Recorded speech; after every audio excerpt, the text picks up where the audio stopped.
ഈശോ മിശിഹായിക്ക് സ്തുതിയായിരിക്കട്ടെ. ഈശ്വരത്തെ സ്നേഹിക്കപ്പെട്ട സഹോദരരെ, ആഭ്യന്തര കർമ്മീയ ആത്മീയതയുടെ 160ാമത്തെ സെഷനാണല്ലോ ഇത്. 5ാം സദനത്തെ കുറിച്ചുള്ള വിചിന്തനം നമ്മൾ ഉപസംഹരിച്ചുകൊണ്ടുള്ള സെഷനാണിത്. 23ാമത്തെ സെഷൻ 5ാം സദനത്തെ കുറിച്ച് നമ്മൾ 4 അധ്യായങ്ങളിലൂടെയാണ് 5ാം സദനം വിശുദ്ധ അമ്മ ത്രേസ്യ പങ്കുവെക്കുന്നതായിട്ട് ശ്രദ്ധിച്ചത്.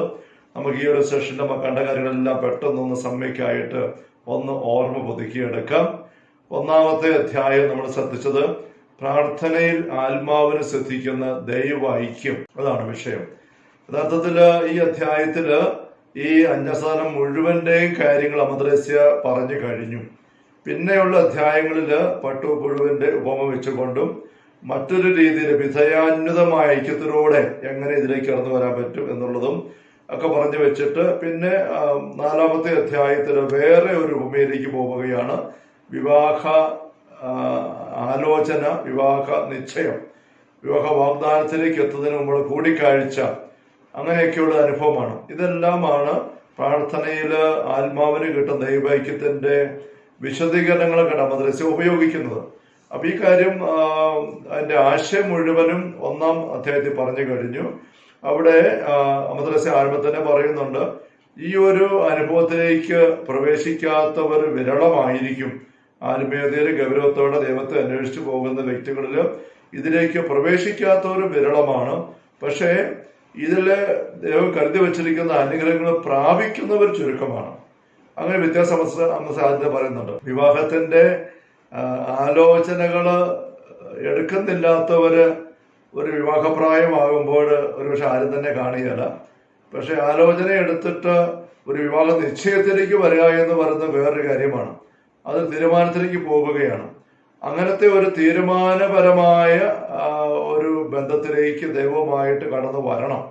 ദൈവത്തോടൊന്ന് ഐക്യപ്പെടണം, ദൈവത്തെ സ്നേഹം അനുഭവിക്കണം, ദൈവ അനുഭവം ഉണ്ടാകണം എന്നിങ്ങനെയൊക്കെയുള്ള ആഗ്രഹവും മറ്റുമൊക്കെ ആയിട്ട് ആത്മീയതയിൽ ഇത്രയും കയറി വരുന്ന ആൾക്കാരുണ്ട്. പക്ഷെ പ്രാപിക്കുന്ന ഒരു ചുരുക്കം നമ്മ പറയുകയാണ്. പ്രാപിക്കാനുള്ള മാർഗം തുറന്ന് നമ്മ പറഞ്ഞു സമ്പൂർണമായ സ്വയം ഉപേക്ഷിക്കലാണ്, ടോട്ടൽ സറണ്ടർ. നമ്മളൊരു വ്യക്തി എന്തുമാത്രം സ്വയം ഉപേക്ഷിക്കാൻ തയ്യാറാകുന്നോ അതനുസരിച്ചാണ് നമുക്ക് തമ്പുരാനെ പ്രാപിക്കാനായിട്ട് സാധിക്കുക. ഇതുവരെയുള്ള സാധനങ്ങളില് വിഷയന്തുക്കൾ അധികം കയറില്ലെങ്കിലും ചെറിയ പല്ലികളൊക്കെ ഉണ്ടായിരുന്നു ശല്യപ്പെടുത്താനോ അതിനെതിരെ ഇങ്ങനെ പെരുവിര നടക്കുന്നത്. പക്ഷെ ഈ ഒരു സാധനത്തിലേക്ക് വരുമ്പോൾ 5ാം സദനത്തില് അങ്ങനത്തെ ചെറു പല്ലികളുടെ ശല്യങ്ങൾ പോലും ഇല്ല എന്ന് നമുക്ക് പറയുകയാണ്. ഇങ്ങനത്തെ ഒരു അനുഭവത്തിലേക്ക് വന്നോ ഇല്ലയോ എന്ന് എങ്ങനെ അറിയാം എന്ന് ചിന്തിക്കുന്നിടത്ത് അമ്മ ത്രേസ്യ പറയുന്നത് അല്പം ഒരു വാക്കുകളുടെ കളി എന്ന് പറയുന്നത് പോലെ സന്ദേഹം, സംശയം ഒട്ടുമില്ലാത്ത രീതിയിൽ തമ്പുരാനുമായുള്ള ഐക്യത്തിന്റെ ഒരു അനുഭവം നമുക്കുണ്ടാവും. അതെങ്ങനെയാ സന്ദേഹമില്ലെന്നാകുന്നത് എന്ന് ചോദിക്കുമ്പോൾ കണ്ടിട്ടാണോ കേട്ടിട്ടാണോ നേരിട്ട് അനുഭവിച്ചിട്ടാണോ പറയാൻ പറ്റുന്നില്ല. ശബ്ദത്തിൽ തിരിച്ചാ പറയുന്നത്, ഈ ഒരു ഉറപ്പ് ഉള്ളിൽ കിട്ടിയിട്ടില്ല എങ്കിൽ നീ ഇതുവരെ ഈ ഒരു സദനത്തിന്റെ അനുഭവത്തിലേക്ക് വന്നിട്ടില്ല എന്ന് ഓർത്താൽ മതി. അതുകൊണ്ട് ഈ ഉറപ്പ് നമ്മുടെ ഉള്ളില് ഉണ്ടാക്കത്തക്ക രീതി തമ്പുരാൻ ഇടപെടും. അതിലേക്ക് നമുക്ക് വരണം. ദൈവം എൻ്റെ ഉള്ളിലുണ്ട്, ഞാൻ ദൈവത്തിന്റെ കൂടെയാണ്. ഉള്ളിലുള്ള ദൈവ സാന്നിധ്യത്തിന്റെ വ്യക്തമായ ശക്തമായ ഒരു സംശയവും ഇല്ലാത്ത ഒരു അനുഭവത്തിലേക്ക് നമ്മൾ വന്നിരിക്കണം. ഇത്രയും പറഞ്ഞപ്പോൾ 5ാം സദനത്തിലെ മുഴുവൻ കാര്യങ്ങൾ പറഞ്ഞു ഏതാണ്ട്.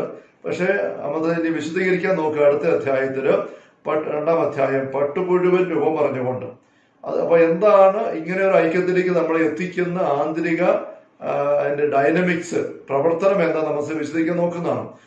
മൾബറിയുടെ ഇലകള് തളിർക്കുമ്പോൾ ആ ചെടിയില് കമ്പുകളില് നേരത്തെ ഇട്ടിരുന്ന മുട്ടകള്, പട്ടുപുഴുവിന്റെ മുട്ടകള് വിരിഞ്ഞിട്ട് ഈ ഇലകൾ തിന്ന് പുഴു വളരാൻ തുടങ്ങുന്നു.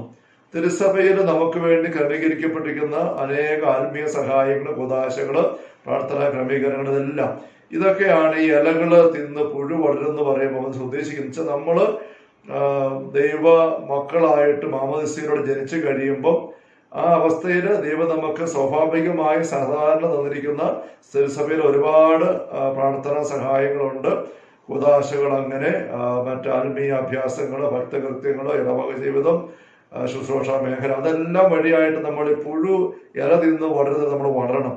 അങ്ങനെ വളർന്ന് വളർന്ന് വന്നു കഴിയുമ്പോൾ ഒരു സ്റ്റേജ് വരുമ്പോൾ നമുക്ക് ഒരു പട്ടുനൂൽപ്പുഴുവിൽ ഒരു കോശം ഉണ്ടാക്കി അതിനകത്ത് പ്യൂപ്പ സ്റ്റേജിലേക്ക് പോകുമെന്ന് പറഞ്ഞ പോലെ നമ്മളും നമ്മളെ തന്നെ തമ്പുരാനിലേക്ക് ഒന്ന് സ്വയം മറച്ച് ലോകത്തിന് മരിച്ചവരായി സ്വയം നിഗ്രഹിച്ചുകൊണ്ട് ദൈവത്തിൽ വസിക്കുന്നവരായിട്ട് മാറാനായിട്ട് നമ്മൾ തയ്യാറാവണം. അത് സാധിക്കുന്നത് സ്വയം നിഗ്രഹം, ആത്മനിഗ്രഹം, സ്വന്തം ഇഷ്ടങ്ങളെ ഉപേക്ഷിക്കല്, ദൈവത്തിന്റെ ഇഷ്ടം സ്വീകരിക്കല്, അതിനുവേണ്ടി അനുസരണം എടുക്കുക, അങ്ങനെയൊക്കെയുള്ള പ്രക്രിയയിലൂടെ അതിലേക്ക് വരിക. അതിന്റെ ഫലമായിട്ടുണ്ടാകുന്ന 7 ഫലങ്ങളെ കുറിച്ച് അമദ്രേസ്യ പറഞ്ഞ് നമ്മൾ കാണുകയുണ്ടായി. ആ 7 ഫലങ്ങൾ നമ്മുടെ അനുഭവമായിട്ട് മാറും. ഒന്ന്, ദൈവം നൽകുന്ന വലിയ കാര്യത്തെക്കുറിച്ച് വിസ്മയം ഉണ്ടാകും. കർത്താവിനെ സ്തുതിക്കുന്നതിന് വലിയ താല്പര്യമുണ്ടായി. തീഷ്ണതയിൽ ദഹിച്ച് അവിടത്തേക്ക് വേണ്ടി 1000 പ്രാവശ്യം ഉഗ്രമായ പീഡ സഹിക്കാനുള്ള അഭിവാഞ്ച ഉണ്ടാകുന്നു. വീണ്ടും കൊടും തപക്രിയകൾക്കും ഏകാന്തതയ്ക്കും താല്പര്യം തോന്നുന്നു. സർവരാലും ദൈവം അറിയപ്പെടണം തീവ്രമായ ആഗ്രഹം ഉണ്ടാകുന്നു. അവിടുന്ന് ദ്രോഹിക്കപ്പെട്ട് കാണുന്ന വലിയ നൊമ്പരമായിട്ട് മാറുന്നു. ഇങ്ങനെയുള്ള കുറെ അനുഭവങ്ങളൊക്കെ ഈ സ്റ്റേജിൽ നമുക്ക് ഉണ്ടാവാൻ തുടങ്ങും എന്ന് മതസ്ഥ പറയുകയാണ്.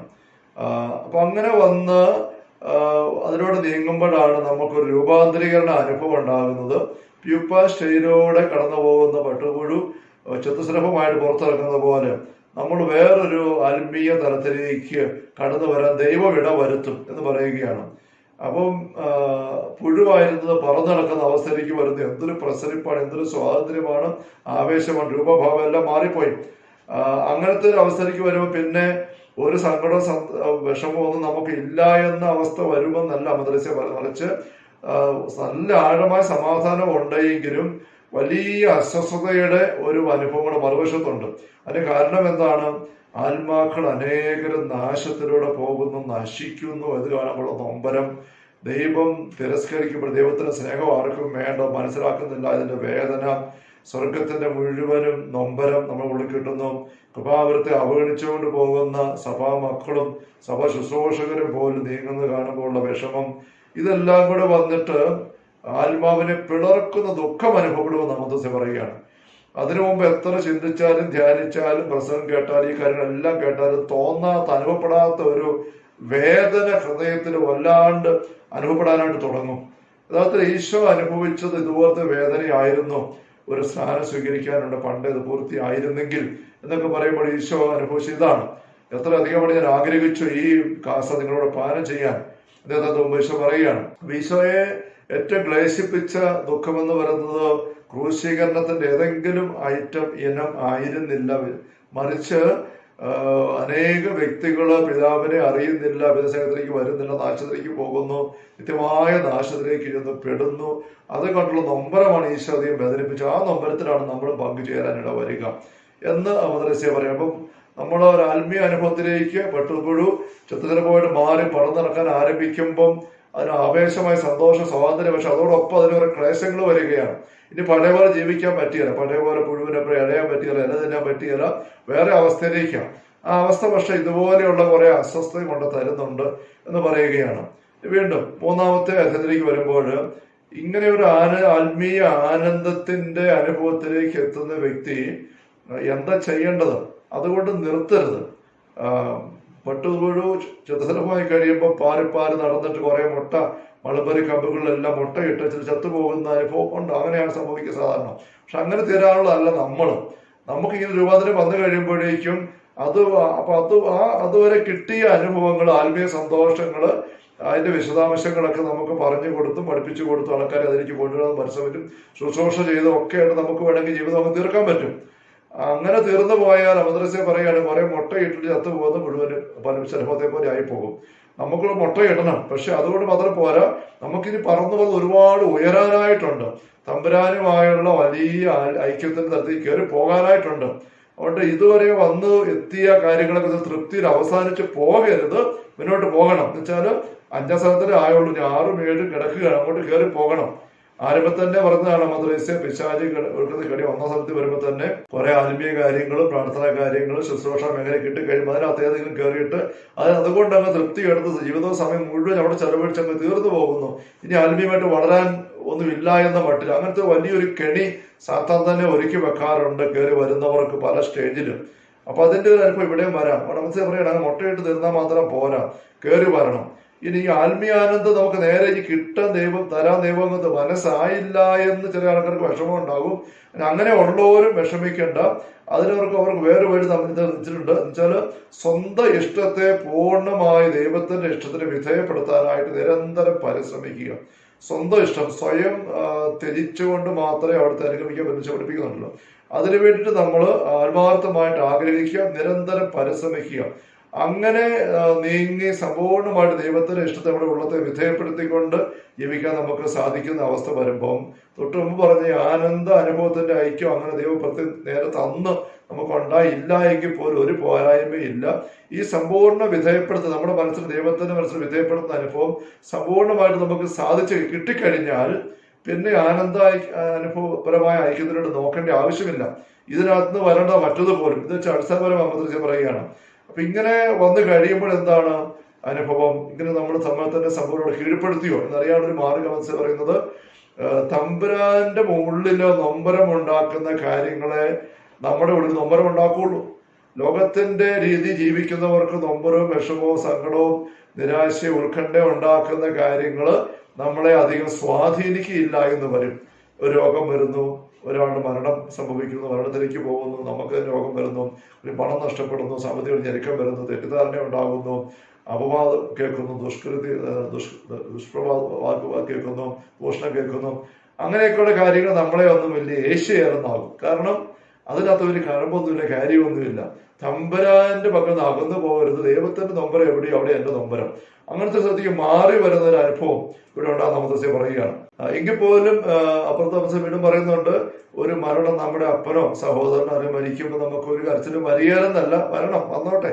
രോഗം വരുമ്പോൾ നമ്മുടെ മുഖം വാടുകയല്ല, വേദന ഉണ്ടാവുക, നഖം ഉണ്ടാകും, അതൊക്കെ അതിന്റെ നാച്ചുറൽ ആയിട്ടുള്ള കാര്യം ഉള്ളതാ. പക്ഷെ അതൊന്നും ഒരു പരിധിക്കപ്പുറം നമ്മുടെ ഉള്ളില് തമ്പുരാനുള്ള ഐക്യത്തെ ഇളക്കി കളയാൻ മാത്രം നമ്മളെ ക്ഷോഭിപ്പിക്കുകയല്ല, അസ്വസ്ഥപ്പെടുത്തുകയല്ല. അങ്ങനത്തെ സ്വാഭാവികമായ സങ്കടങ്ങളൊക്കെ ഉണ്ടാകും. ഈശോ ലാസറിന്റെ കബറത്തെ കണ്ണിന് പൊഴിച്ചു. അതിന്റെ പേര് ഈശോയ്ക്ക് തമ്പുരാനുമായിട്ടുള്ള ബന്ധത്തിൽ അതൊരു പോരായ്മയില്ല. പിതാവിന്റെ നിർവഹിക്കുന്നത് മാറ്റമില്ല. ആ കുടുംബത്തെ അതിലൂടെ ഈശോ അറിഞ്ഞുകൊണ്ട് കടത്തിക്കൊണ്ട് പോയതാ. എങ്കിലും ഈശോയ്ക്ക് അവരുടെ സഹനവും 4 ദിവസത്തെ കരച്ചിൽ കണ്ട് ആ സഹോദരന്മാരുടെ കരച്ചിൽ കണ്ടപ്പോൾ ഈശോയ്ക്ക് കണ്ണീർ പൊഴിക്കാൻ ഇട വന്നു. പക്ഷെ അത് ഉള്ളിലെ ഒലയ്ക്കുന്ന അസ്വസ്ഥ അല്ല എന്നാണ് ഉദ്ദേശിക്കുന്നത്. എങ്കിൽ ഈ ഒരു സ്റ്റേജിൽ വന്നു കഴിയുമ്പോൾ ഒരു അപകടമുണ്ട്. ചില കൃമികൾ കയറി വരാന്ന് പറയാണ്. യോനായുടെ ചുരവള്ളി കരണ്ട് കളഞ്ഞ കൃമിയെ പുഴുവിനെ പോലെ അത് വളരെ ഗൂഢമായി ശ്രദ്ധിക്കപ്പെടാത്ത രീതിയിൽ എല്ലാം ഭംഗിയായിട്ട് പോകുന്നു വിചാരിക്കുമ്പോഴാണ് അപ്രതീക്ഷിതമായിട്ട് യോനായുടെ ശിരസിന് മുകളിൽ ഇങ്ങനെ തണല് വിരിച്ചുകൊണ്ട് ആ ചുരവള്ളി വളർന്നു നിന്നപ്പം എല്ലാം സ്വസ്ഥമായി വിശ്രമിക്കാന്ന് പറഞ്ഞ് പ്രതീക്ഷിക്കാതെ മുഴുവൻ കരളുക എന്ന് പറഞ്ഞ പോലെ ഇങ്ങനെ നീങ്ങുന്ന അവസ്ഥ നമ്മൾ ഒത്തിരി സൂക്ഷിക്കണം. സ്വസ്നേഹം, നമുക്ക് നമ്മളെപ്പറ്റി തന്നെയുള്ള വലിയ കരുതലും സ്നേഹവും താല്പര്യങ്ങളും ഒക്കെ ആയിട്ടൊരു പുഴുകര് വരാം. സ്വയ അഭിമാനം, നമ്മൾ ചെയ്യുന്ന കാര്യങ്ങൾ എത്തിയ കാര്യങ്ങളിൽ നമുക്ക് സ്വയ തൃപ്തി, സ്വയ അഭിമാനം, അതിനെ മുറുക്കെ പിടിച്ചും പൊക്കിപ്പിടിച്ചും അതിലേക്ക് നോക്കിക്കൊണ്ട് പോകുന്ന അപകടം.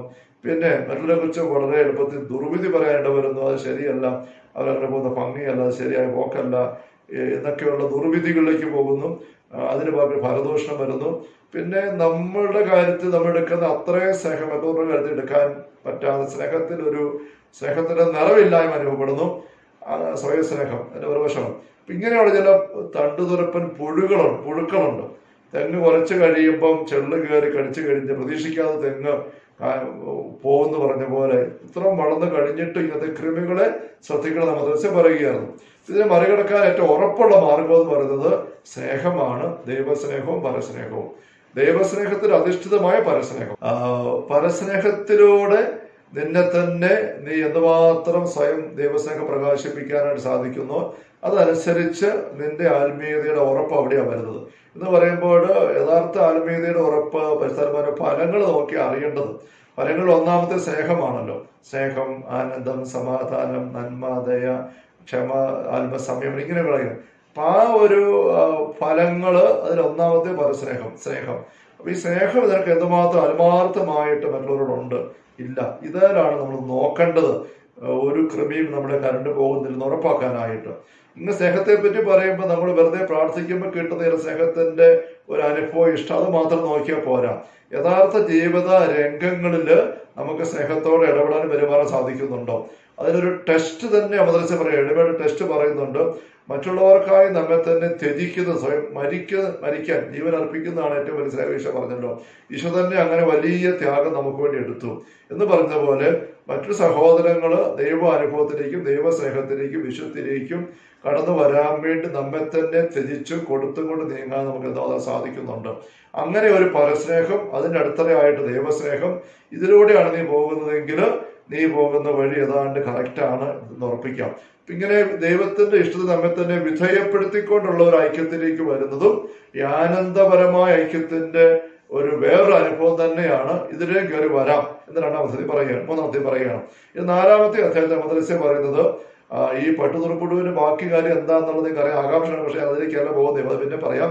വേറൊരു രൂപം പറയാനായിട്ട് എൻ്റെ ഉള്ളിൽ വരികയെന്ന് പറഞ്ഞുകൊണ്ട് വിവാഹത്തിന്റെ ഉദാഹരണം പറയാൻ. വിവാഹം ആലോചന കാര്യങ്ങളൊക്കെ വരുമ്പോൾ അതിന്റെ വിവാഹത്തിന്റെ കാര്യങ്ങളെല്ലാം ഒത്തിരി ശാരീരികമായ തലങ്ങളുണ്ട്. ഇവിടെ തികച്ചും ആത്മീയമായിട്ട് മദ്രസ പറയുന്നത് അത് തന്നെ വിശദീകരിക്കുന്നുണ്ട്. എന്നിട്ട് പറയാണ്, ഒരാലോചന വരുന്നു, ആലോചന അങ്ങോട്ട് കൂടെ അന്വേഷിക്കുന്നു, പഠിക്കുന്നു, എന്നിട്ട് ഒരു കൂടിക്കാഴ്ചക്കുള്ള ഒരു പെണ്ണ് കാണലിനുള്ള, നമ്മുടെ ഭാഷ പോലെ പെണ്ണ് കാണലിനുള്ള അവസരം ഉണ്ടാക്കുകയാണ്. അപ്പോൾ അതിനു മുമ്പ് ഫോട്ടോയിൽ കണ്ടു, ആൾക്കാർ പറഞ്ഞു കേട്ടു, കുടുംബത്തെ പറ്റി അറിഞ്ഞു, അങ്ങനെ ഇങ്ങനെ അങ്ങോട്ട് ഇവിടെ അറിഞ്ഞു. പക്ഷെ കണ്ടു കഴിയുമ്പോൾ ഇഷ്ടപ്പെടുന്നു. നേരിട്ട് കണ്ടു, കണ്ണി നോക്കി, മുഖാമുഖം നോക്കി, അല്പം ഒന്ന് മിണ്ടി, അല്പസമയം ഒരു ചായ കുടിച്ച് കാപ്പി കുടിച്ച് മിണ്ടി പറഞ്ഞു പിരിഞ്ഞു. അതോടുകൂടെ ആ വ്യക്തി ഈ ആളിന്റെ ഉള്ളില് ഒരു സ്ഥാനം പിടിക്കുകയാണ്. ഈ വ്യക്തിയെ തന്നെ മതി, ഇത് തന്നെ ഉറപ്പിക്കാം, വിവാഹബന്ധത്തിലേക്ക് പോകാം എന്നൊരു ആഗ്രഹത്തിലേക്ക് വരുന്നു. എന്ന് പറഞ്ഞതുപോലെ ആത്മീയ ജീവിതത്തിൽ ഇത്രയും വരുന്ന ആത്മാവിന്, ഒരു വ്യക്തിക്ക് ദൈവം തന്നെ ഒന്ന് കാണിച്ചു കൊടുക്കും. ദൈവം ഒരു പെണ്ണ് കാണലിന് വരും, നമ്മുടെ ആത്മാവുമായിട്ട് കൂടിക്കാഴ്ച. അങ്ങനത്തെ ഒരു ദൈവത്തിന്റെ ഒരു അനുഭവം, അത് ദർശനമാണോ സാന്നിധ്യമാണോ തിരിച്ച് പറയുന്നില്ല. കിട്ടിക്കഴിയുമ്പോഴേക്കും പിന്നെ ഒരു ആഗ്രഹം കയറുകയാണ്, ഇനി ഇത് വേറെ ഒന്നും വേണ്ട, ഈ തമ്പുരാനെ തന്നെ എനിക്ക് സ്വന്തമാക്കിക്കൊണ്ട് നീങ്ങണം. അങ്ങനെ ഒരു ഉറപ്പ് വരികയാണ്. പക്ഷെ ഇങ്ങനെ നീങ്ങുമ്പോൾ പിന്നെ അപകടമുണ്ട്. ഒന്ന്, നമ്മൾ അത്ര സ്ട്രോങ് ആയിട്ടില്ല, തീരുമാനം എടുത്തിട്ടില്ല കല്യാണത്തിനുള്ളത്. വിവാഹ വാഗ്ദാനം നടത്തിയ ഉറപ്പായി, പക്ഷെ നടത്തുന്ന വരെയും ഇനി മാറിപ്പോകാം, വേറെ ആൾക്കാരിലേക്ക് താല്പര്യം പോകാം, വേറെ ചെറുക്കനെ കൊണ്ട് പെണ്ണിനെ കണ്ട് അങ്ങനെ വേണേൽ പോകാൻ അപകടമുണ്ട്. അപ്പൊ ഇവിടെ നമുക്ക് വേറെ ഇഷ്ടപ്പെടാൻ മാറാൻ പറ്റും, ദൈവത്തിന് തന്നെയാണ് വേണ്ടത്, ദൈവം നമ്മളെ സ്വീകരിക്കണം. അതുകൊണ്ട് ഇനിയും ഇത് മറ്റു കാര്യങ്ങളിലേക്ക് താല്പര്യം എടുത്ത് പോകുന്ന ഒരു അപകടം ഉണ്ടാകാതെ സൂക്ഷിക്കണം. അപ്പൊ 2 തരമാണ് അപകട മുത്തശ്ശി പറയുന്നത്. ഒന്ന്, സ്വന്തം ഇഷ്ടങ്ങളെ പിഞ്ചെന്ന് പോകാനുള്ള താല്പര്യമുണ്ട്, ഇവിടെ സാധ്യതയുണ്ട്. പിശാച് അതിനുവേണ്ടി ഗൂഢമായിട്ട് കെണി ഒരുക്കിയെന്ന് പറയാം. ഈ 2 കാര്യം ശ്രദ്ധിക്കണം. പിശാചിന്റെ വളരെ ഗൂഢതന്ത്രമുണ്ട്. അതുകൊണ്ട് നമുക്ക് ഒത്തിരി ആത്മവിശ്വാസം എടുക്കരുത്, അപകട സാധ്യതയുണ്ട്. നമ്മൾ അത്ര സ്ട്രോങ് ഒന്നും ആയിട്ടില്ല, ആലോചനയും കാര്യങ്ങളും മനസ്സിലെ നിശ്ചയം കാര്യം വെച്ചുകൊണ്ട് ജാഗ്രതയോടെ നീങ്ങണം. എന്താ പ്രതിവിധി? 2 പ്രതിവിധി മദ്രസ പറയുന്നത് നമ്മൾ ശ്രദ്ധിക്കുകയായിരുന്നു. ഒന്ന്, വിട്ടുപോകാതിരിക്കാനായിട്ട് തീക്ഷ്ണമായിട്ട് കെഞ്ചി നിരന്തരം പ്രാർത്ഥിക്കുക. ദൈവമേ, അങ്ങനെ എൻ്റെ ഉള്ളിൽ അകന്നു പോകാൻ ഞാൻ അനുവദിക്കരുതേ, എനിക്ക് അങ്ങയുടെ കൂടെ ഒന്നായി തീരണം എന്നുള്ള ആഗ്രഹത്തോടെ തീക്ഷ്ണം പ്രാർത്ഥിക്കുക.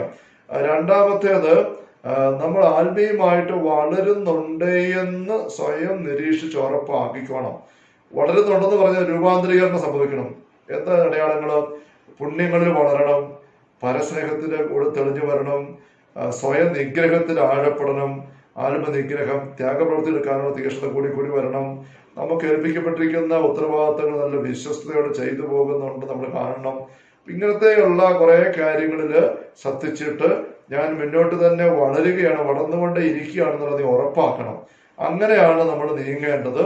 ഇത്രയൊക്കെ ആയിട്ടുണ്ടെങ്കിൽ 6-ാം സ്ഥലത്തിലേക്ക് കടക്കാമെന്ന് മദ്രസ പറഞ്ഞാണ് നിർത്തുന്നത്. Hallelujah, hallelujah, hallelujah. കർത്താവേ യേശുവിന്റെ സമൃദ്ധമായ കൃപയും അനുഗ്രഹങ്ങളും പിതാവായ ദൈവത്തിന്റെ അവർണ്ണനീയമായ സ്നേഹവും പരിശുദ്ധാത്മാവായ ദൈവത്തിന്റെ നിരന്തരമായ സാന്നിധ്യ സഹവാസവും സഹമുള്ള സഹോദരങ്ങളെ നാം ഓരോരുത്തരോടും കൂടെ എല്ലാവരും ദിവസങ്ങളും കൂടെ ഉണ്ടായിരിക്കട്ടെ, ഇപ്പോഴും എപ്പോഴും എന്നേക്കും. ആമേൻ. ഈശോ മിശിഹായ്ക്ക് സ്തുതിയായിരിക്കട്ടെ.